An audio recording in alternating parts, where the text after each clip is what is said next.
That's what the rocks of Pennsylvania have done to my poles. I'm trying to show you both at the same time here. If you know what trekking pole tips normally look like, you know how absurdly funny this is.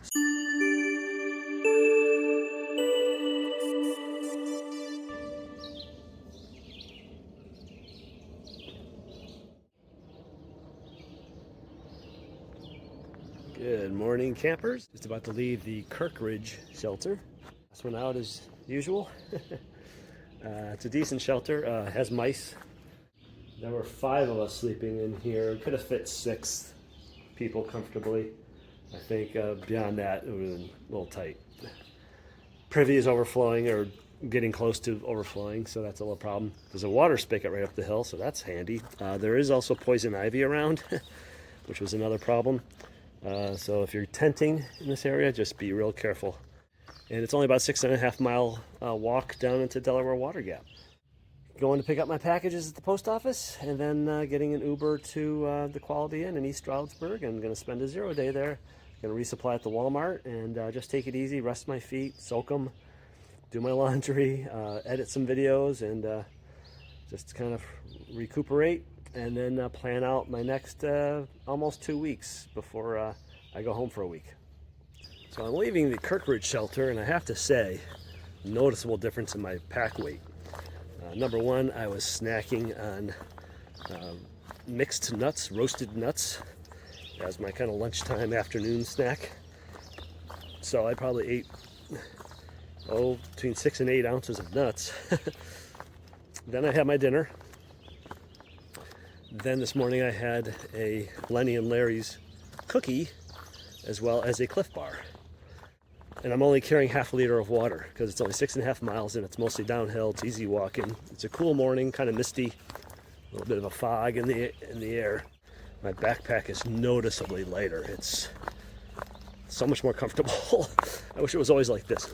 So I'm going to strive to only keep enough food to get to my next resupply point from now on. Not carry like a week's worth of food, because that really weighs me down.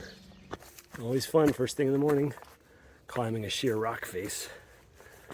Oh boy, I'm gonna need my poles for this. There's nothing to grip onto here, unless I come to the middle where it's all broken. Oh, I hear a mosquito buzzing by my ear too. Ooh. Oh my God. All right, I made it. I made it down the sheer rock face.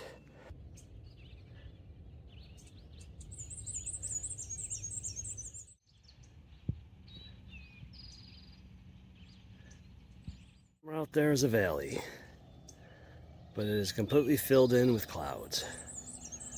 So, no great views today.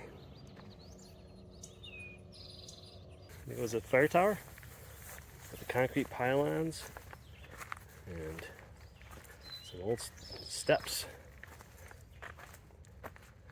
right near the new tower emerging out of the fog. See, we got 21st century, and then we have like 20th century. Suddenly it's dark and tropical in here. Total shade cover. These rhododendrons, if that's what they are. Totally covering the trail. Shady tunnel. I think that's a slug. That's a cool looking slug. Boy, who knew Pennsylvania near the New Jersey border could be so jungle-like? It's like tropical in here. Even the birds sound tropical, some of the bird calls. And it's kind of steamy and humid. All this lush foliage. It's damp. I feel like I'm in a temperate rainforest here. A tropical rainforest. Big old jumble of rocks. Climb up here. Like a set of stairs. Just before you get into Delaware Water Gap. You gotta go up again before you go down.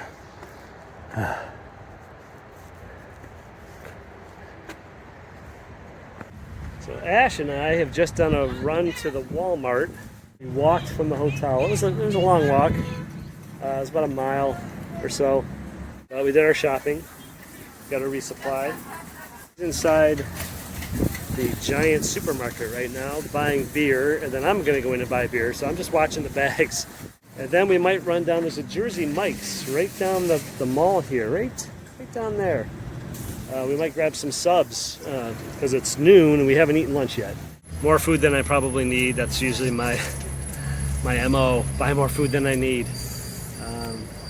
But some beer sounds good. Have a couple beers in the room tonight, and a few beers tomorrow maybe while I'm working on videos and just relaxing my legs.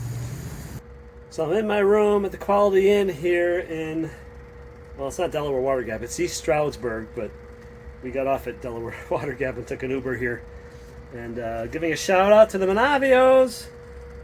I got a beer. This is a local beer. Actually, we met a backpacker. Let me see if I get this right.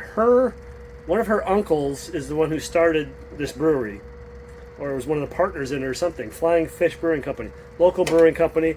I decided to try the Abbey, and yeah. So thank you so much. I haven't had a beer in over a week, which is one of the nice things about getting off trail. You get to have some normal food, and in this case, a beer. So thank you to Manavios for treating me to a beer with the link that's down on the description section of my videos, including this video. So thank you again. It really hit the spot. I wanted to show you my trekking poles. I had to file a warranty claim with the trekking pole manufacturer, or the company I bought them from, because I looked down when I was in Hamburg, Pennsylvania, and the tips had sheared off or broken off or something. And now, look what's left of my... That's what I have left on my trekking pole. There is no tip. In fact, this used to be about 2 inches long. It used to be about this long, okay, with a carbide tip on it. That's all sheared off or worn away.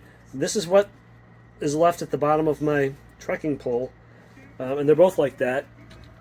That's what the rocks of Pennsylvania have done to my poles. I'm trying to show you both at the same time here.